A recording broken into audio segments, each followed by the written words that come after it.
মানুষের জীবনের চালক হলো ভয়। মানুষ সর্বদা ভয়ের কারণ ঠিক খুঁজে নেয়। জীবনে যে পথ আমরা বেছে নিই, সেই বেছে নেওয়ার পিছনেও আমাদের ভয়ই কাজ করে। কিন্তু এই ভয় কি বাস্তবিক? বিবেচনা করুন।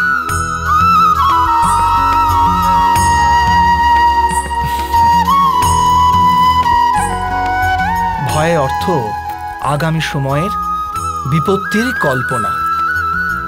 কিন্তু সময়ের প্রভু কে? না আমরা সময়ের প্রভু, আর না আমাদের শত্রু অথবা আমাদের প্রতিস্পর্ধী। সময় তো ঈশ্বরের অধীনে চলে। তাহলে যদি কেউ আপনার ইচ্ছে করে ক্ষতি করার পরিকল্পনা করতে থাকে, তবে কি সে বাস্তবে আপনাকে ক্ষতিগ্রস্ত করতে পারে? না। কিন্তু ভয়ে পরিপূর্ণ হৃদয় আমাদের অধিক ক্ষতি করে। এটাই কি সত্য নয়?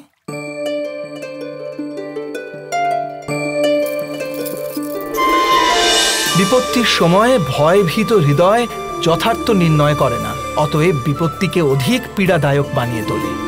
কিন্তু বিশ্বাসে পরিপূর্ণ হৃদয় বিপত্তির মুহূর্তকেও সরলভাবে পার করতে পারে। অর্থাৎ যে কারণে মানুষ হৃদয়ে ভয়কে স্থান দিয়ে থাকে, ভয় ঠিক তার বিপরীত কার্য করে। এটাই কি সত্য নয়? স্বয়ং বিচার করুন।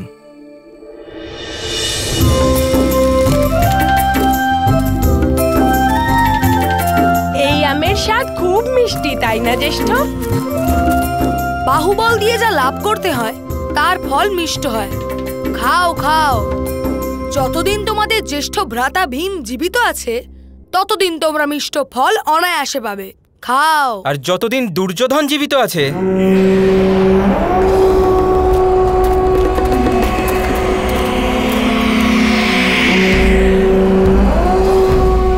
ততদিন সেই মধুর ফলের আস্বাদ তিক্ত করে দেবে। এমন করে কেন কথা বলছো দুর্যোধন? তোমার ভ্রাতা আমার ভ্রাতাদের বৃক্ষ থেকে ফেলে দিয়েছে, তাদের প্রাপ্য আম ছিনিয়ে নিয়েছে, তাদের অপমান করেছে। ওরা আমারও ভ্রাতা দুর্যোধন, যেমন ভীম আমার ভ্রাতা তেমন তুমিও। আর ভ্রাতাদের তো শিক্ষা দিতেই হয়। ভীম মৌন থাকো।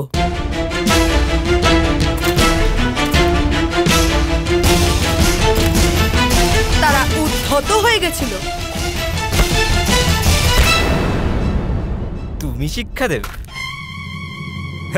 তুমি যে আমাদের রাজ্যে শরণার্থী হয়ে এসেছে, তুমি শিক্ষা দেবে?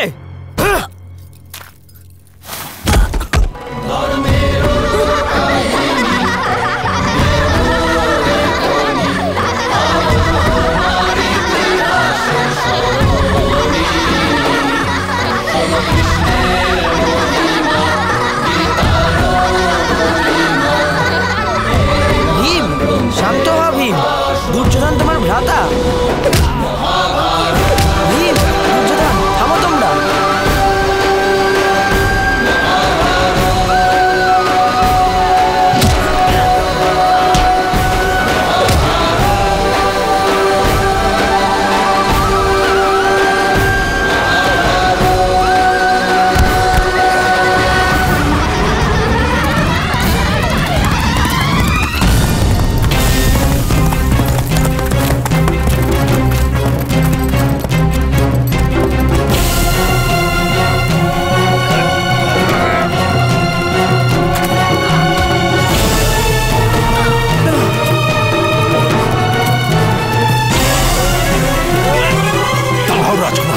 কেমন ব্যবহার তোমার? ছেড়ে দিন আমাকে, ছেড়ে দিন।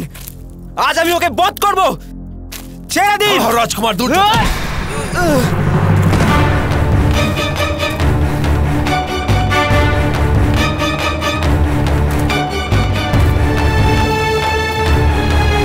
উদ্দণ্ড রাজকুমার, বৃক্ষ থেকে ঝরে পড়া ফলের মতোই তোমার বুদ্ধি উত্তরোত্তর বিনষ্ট হয়ে যাচ্ছে। রাজমহলের প্রাঙ্গণে এমন দুর্ব্যবহার করার সাহস কি করে হলো তোমার? এর জন্য তুমি অবশ্যই দণ্ড পাবে।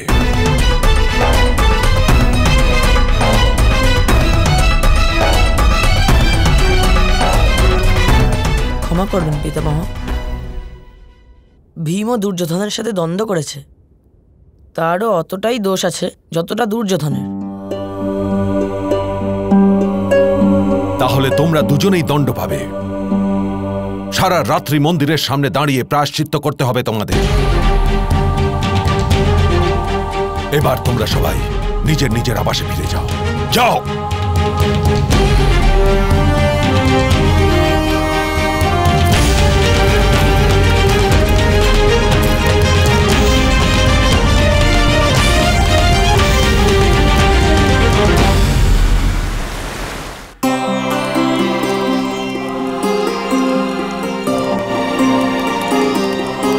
মাতা, একটা বড় সমস্যা হয়েছে। যা হয়েছে 5 ভাই মিলে সমাধান করো।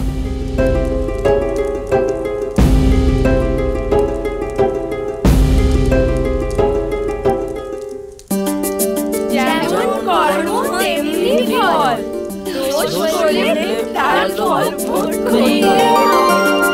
যেমন কর্ম তেমনি ফল, দোষ করলে তার ফল ভোগ করতে হবে। যেমন কর্ম তেমনি ফল, দোষ করলে তার ফল ভোগ করতে হবে। যেমন কর্ম তেমনি ফল, দোষ করলে তার ফল ভোগ করতে হবে। যেমন কর্ম তেমনি ফল। মূর্খ নাকি এরা মামাশ্রী?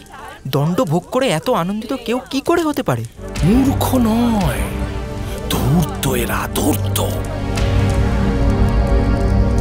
সবাইকে ঠকানোর কৌশল শিখে এসেছে।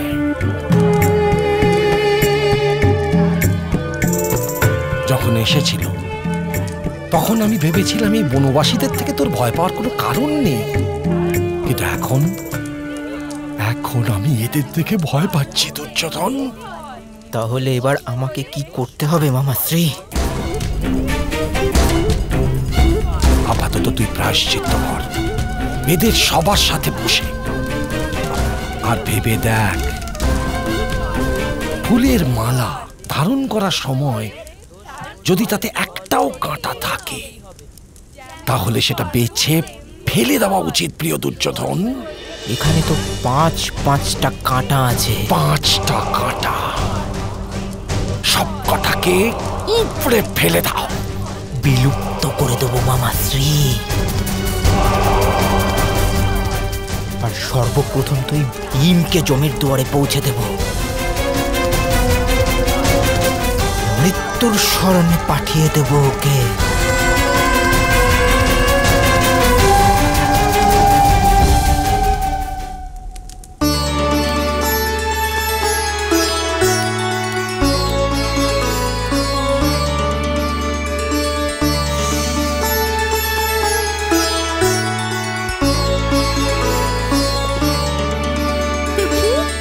ভীম, ভীম,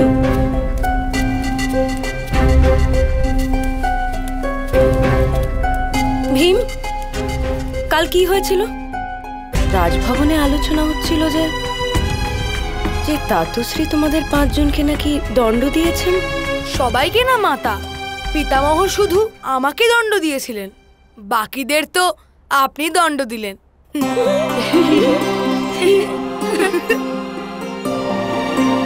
মাতা, আপনি যখন পুজো করছিলেন আমরা বলতে এসেছিলাম তো, আপনি বললেন যা হয়েছে 5 জন্য সমাধান করো, তাই আমরাও ভ্রাতা ভীমের সাথে শাস্তি ভোগ করেছি। কিন্তু কি হয়েছিল? তাতুশ্রী তোমাদের দণ্ড দেন, এমন পরিস্থিতি হলোই বা কেন? কিছু নয় মাতা, আমি তো কেবল কিছু আম পেড়ে খেয়েছি।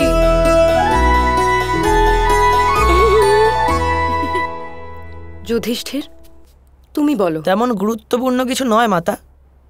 যুধিষ্ঠির, এই 4 জন তো আমি রুষ্ট হব বা দুঃখ পাবো ভেবে সত্যি বলে না,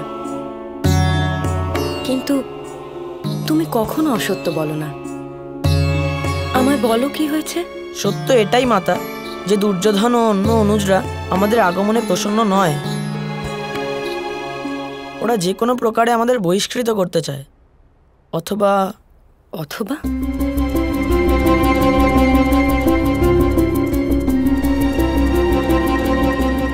ভ্রাতা বিদুর যা বলেছিলেন সেই কথার মর্ম আজ আমি উপলব্ধি করতে পারছি। 15 বছরে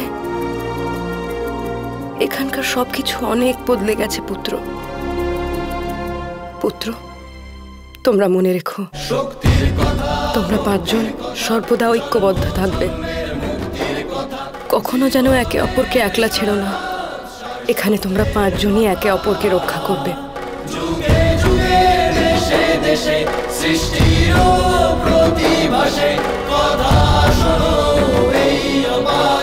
আমার অমঙ্গলের পূর্বাভাস হচ্ছে যুধিষ্ঠির, ভীষণ অমঙ্গল।